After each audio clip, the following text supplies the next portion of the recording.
XYBERJAE here, and today I have another Palantir episode as a sequel to the last one that I posted yesterday. This one is called I Worked at Palantir, the tech company reshaping reality. This is from a former employee that whistleblows and talks about the truth about working for Palantir. Let's watch and put it together. I will dissect and I will interrupt from time to time. See if I should post this here so that I'm not in the way.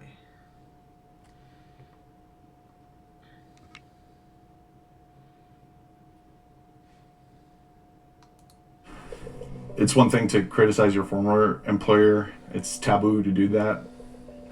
But to criticize an employer that also owns extremely lethal technologies and surveillance technologies that are highly invasive and used in war zones is something else entirely. It's 2025. We're all kind of used to government surveillance. The idea that we're all being watched all the time and don't own our own personal data has become normalized. We're also used to the military spending vast amounts of our money on just a few giant defense contractors.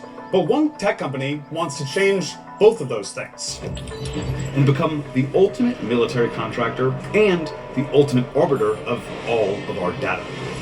Palantir is here to disrupt and make the institutions we partner with the very best in the world, and when it's necessary, to scare enemies and on occasion kill them. Check out Palantir shares surging 22% after the company cited a boom in demand for its AI software from the US government. We're doing it.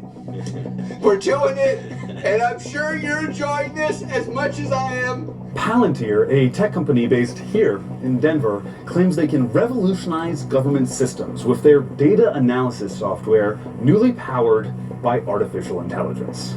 They've been hired by the Department of Defense, the FBI, local police departments, and even the IRS and Wendy's to take in the information those organizations collect even more information, and use that data to draw conclusions. It can be used to completely reconfigure organizations' ontology, its reality, what systems matter, what information matters, what processes matter, how they are structured, what biases are introduced at each of those stages. We talked to a former Palantir employee, dug into decades of research, and listened to hours of Alex Karp's own words to unwrap the layers of Palantir's carefully cultivated sales pitch, how they capitalize on fear, uncertainty, and unrest. I don't think in win-lose. I think in domination. This is a company built for bad times. Bad times mean strong finances internal. Bad times are very good for Palantir because we build products that are robust, that are built for danger. Let's rewind a little. Palantir's story starts with one of the most effective things a company can have for sales: fear. After the September 11th attacks, the United States government began expanding surveillance both at home and abroad. This was, of course, a boon for the defense industry at large. Simultaneously, the Silicon Valley tech industry was growing fast and making people in a once obscure industry very, very rich, very, very quickly. Like the founders and executives at PayPal, known as the PayPal Mafia. Elon Musk, Reid Hoffman, the LinkedIn guy, and Peter Thiel. When PayPal was sold, Thiel had millions of dollars burning a hole in his pocket and an idea. See how it's PayPal had connected? developed systems for detecting fraud and crimes on the platform. What if they could use similar thinking to analyze the world at large? So Thiel pulled from his network to build out a new company. One of the first hires was Thiel's Stanford Law School roommate, Alex Karp, who'd gone on after Stanford to get a PhD in not business or computer science or engineering, but neoclassical social theory. They named the company Palantir, after the Palantiri from J.R.R. Tolkien's Lord of the Rings. In Lord of the Rings, a Palantir stone is a magical object that allows its users to predict the future or to see what's going on in a remote location. It was originally created by the elves. It was meant to be. You get it? Remember the last episode? They want to know all your data, all your decision making, even before you make the decision. They want to predict that. See how it's all connected? used for good purposes. It is potentially very dangerous technology. It's very powerful. Long have you hunted me? So that's Middle-earth, but what does Palantir do in regular Earth? What we do is we use what legal scholars call predicate-based search. So we would look at you, and then we would go out and say, oh, there's lots of different things in your life that may be indicative of someone involved in bad behavior. Put simpler, they make software that makes it easier for their customers to collect and analyze data, and then act on that analysis, with and without AI. By 2013, 10 years after their founding, Palantir's client list included the FBI, the CIA, the NSA, the Marines, the Air Force, Special Operations Command, and more. Did your company help to track and kill Osama bin Laden? You know, we can never. I'll tell you, the closest thing to an answer is there are when you look at when you open the paper and look in the news about these kind of things, there's a 2/3 chance, depending on the country involved, that somehow my company was involved. Fundamentally, the mission that is pushed to employees is that we're solving the world's hardest problems and supporting Western institutions. That is the main driver of sort of this militaristic culture that is developed inside of Palantir. If you do not feel comfortable supporting the legitimate efforts of America and its allies in the context of war, don't join Palantir. This entire message of like, we are the most lethal, we are the most able to surveil and process large amounts of data. You have created the system which you call kill chain. Privately. Publicly, the lawyers have some innocuous something like tech for the amelioration of unwanted blah blah blah. some term we're supposed to use. Okay, let's. For me, it's the kill chain. Kill chain sounds good. Kill chain isn't an original term created by Palantir. It's the more general military verbiage for the series of decisions leading from identifying a target to taking their life. Palantir's contract added their software and artificial intelligence to the kill chain. It's quicker and better and safer and more violent. It's tech that Juan helped market.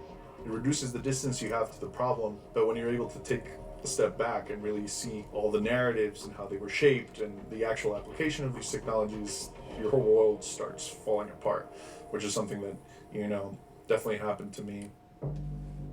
Juan didn't leave Palantir entirely for ethical reasons. He just got another job.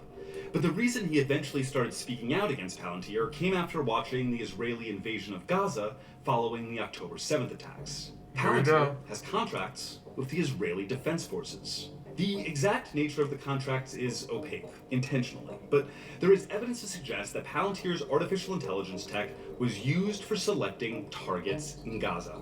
CARP doesn't mind the controversy. In fact, it's part of the marketing. Palantir will even pick up the projects that other companies rejected for political reasons. We are very comfortable being unpopular. CARP doesn't think controversy will lose Palantir customers. Whatever is pissing them off, they're still buying the product. Wendy's hired Palantir to help with their supply chain. Palantir works with health insurance companies to build AI for denials management to protect revenue. Do you want Palantir's AI? So this is the thing. They're using AI, especially Palantir. Now remember, this is not for legal, but they're using it to reject claims. For example, why do you think Luigi, whatever his last name was, unalived the CEO of United Health? It's because of this. AI making decisions about what care is covered for you and your loved ones? They also do business. They're gonna see how many times you go to McDonald's every day, and they'll be able to deny you because they'll think that you're a diabetes risk. With for-profit hospitals, major investment banks, and even other defense contractors. In 2024, Palantir brought in nearly $2.9 billion in revenue, 55% of which came from government sources, with the vast majority being American. So let's look at their pitch to the American government. Last year, Palantir CTO Sham Sankar put out a presentation and white paper called The Defense Reformation. He cites the Last Supper, which was a secretive 1993 meeting between defense industry executives and the Deputy Secretary of Defense. Over a dozen companies walked in, and only a few walked out. That dinner is often cited as the origin of our consolidated military-industrial complex. And to me, I think this was the definitive moment that kicked off the financialization of defense. From that point forward, it became all about buybacks and dividends and leverage ratios. Criticizing the financialization of the defense industry, calling out stock buybacks, that doesn't sound like a defense executive. That sounds more like the exact argument about the defense industry that we have made before. I think what's interesting to me about Palantir is how they co-opt the language of revolution. But Sankar's argument did work on somebody. Uncle Sam. The Defense Innovation Board, an advisory group within the Department of Defense, cited Sankar's presentation multiple times in their 2024 report on why the DoD needs to divert more of their budget to emerging technology. That's giving money to Palantir. There's a reason Palantir just replaced Ford Motors in the S&P 100 in the months after Trump was elected. The Trump administration is an ideal customer for what Palantir is selling. First, there are many former Palantir employees sprinkled across the Trump administration, from inside DOGE to foreign policy advisors to high-level technology appointees. And Palantir co-founder Peter Thiel, heavily invested in the company, is also heavily invested in President Trump and Vice President Vance. He was a major campaign donor to both. Then, the stated goal of DOGE is to streamline and combine government data, which is exactly what Palantir does. The ways that the government is defrauded is that the computer systems don't talk to each other. And obviously, CARP is loving it. Disruption at the end of the day exposes things that aren't working. There'll be ups and downs. This is a revolution. Some people get their heads cut off. Like, it's like we're expecting to see really unexpected things and to win. And what is winning, according to Palantir? This is CTO Sham Sankar in 2021. Turning to government, we continue to advance our mission of becoming the U.S. government's central operating system as we extend our footprint across defense, healthcare, and civilian agencies. The government's operating system. They want everything to funnel through Palantir. Palantir already has contracts with the IRS, going through taxpayer data to save auditors time by finding the easiest audits to pursue. Now, Wired reports, DOGE will likely hire Palantir to create unified software for the entire IRS, a mega API that would allow anyone with access to view and possibly alter all IRS data in one place. That's all of your financial information. And they have multiple contracts with the Department of Health and Human Services, including nearly $100 million to support HHS's core administrative data and applications, to manage, ingest, and access data securely across business domains. HHS's core responsibility is Medicare and Medicaid. That's control over millions of Americans' health records and their access to healthcare. So what does it mean for one contractor to have all that power, data, and taxpayer money as profit, especially as AI gets involved? As we kind of increasingly live in a simulated world, we lose touch with reality and the human decisions that matter, and we move closer towards governance by algorithm. Not only made by decisions of automated artificial intelligence systems, which is a problem, but more importantly, subject to decisions made by the people who are influencing these AI systems and creating them in order to fulfill an agenda for whatever their profit-seeking or control-seeking objectives are. And when I see DOGE kind of going into every agency and addressing the IT department first, I see it as an opportunity to try to change reality itself. But so what? Why am I telling you all of this? Palantir has no problem being seen as Big Brother, as all-powerful, as lethal even. We're at the brink of using these technologies potentially to run our government, to run our battlefields, and our personal lives. Using artificial intelligence as a sort of panacea solution across our federal departments, and especially when they're, again, wielded by people with a very distinct agenda, puts everyone at risk. It almost feels like that's been the plan all along. Here's co-founder Peter Thiel in 2010 at Libertopia, a libertarian conference, speaking about tech companies and government. The basic idea was that we could never win an election on getting certain things because we were in such a small minority that maybe you could actually unilaterally change the world without having to constantly convince people and beg people and plead with people who are never going to agree with you through technological means. And this is where I think technology is this incredible alternative to politics. And here's Alex Karp in 2009 on civil liberties with regards to Palantir's work. The central question, in my view, of civil liberties is how, it's not if the government has data, because let's assume the government has as much data as a health insurance company. It's how is that data being used? Is it being used in a way that's lawful? Meaning, do they have the right to use it? And is it being migrated into places it's not allowed to be used?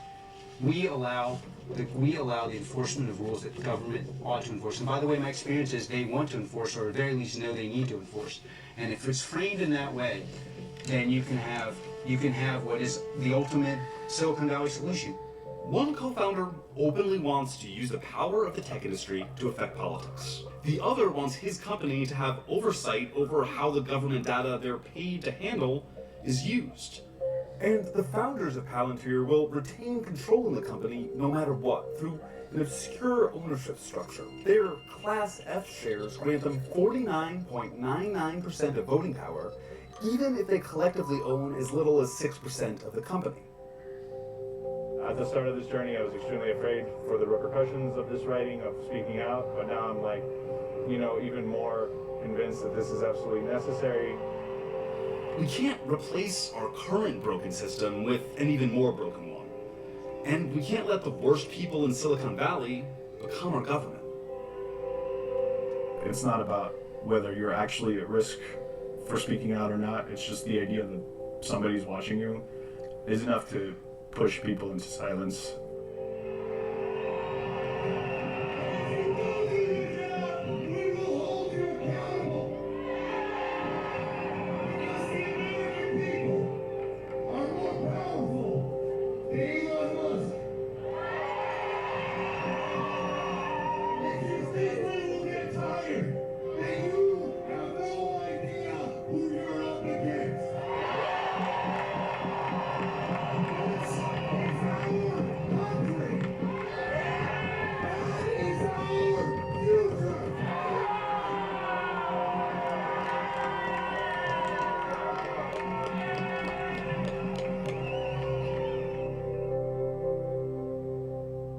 Thank you so much for watching. If you want to support more nonprofit reporting into corporate greed, don't forget to like and subscribe. And let us know in the comments what you'd like to see us cover next.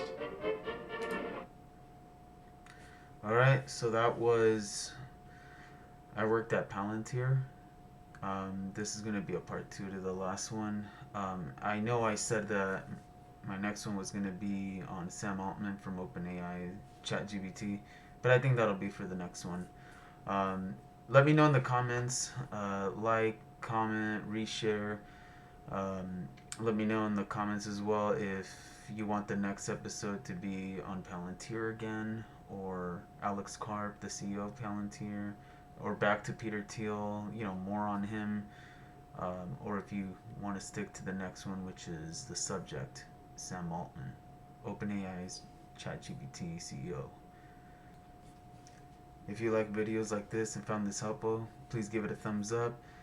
Turn on notifications so you never miss an episode. Remember, and if you haven't already, please subscribe to my X, Rumble, YouTube, and be in the loop when I release new content. Also turn on the notifications so that you never miss an episode. I look forward to seeing you all in the future, because there is a future. You are the resistance. XYBERJAE out. Back to the VR underground metaverse. See you all there.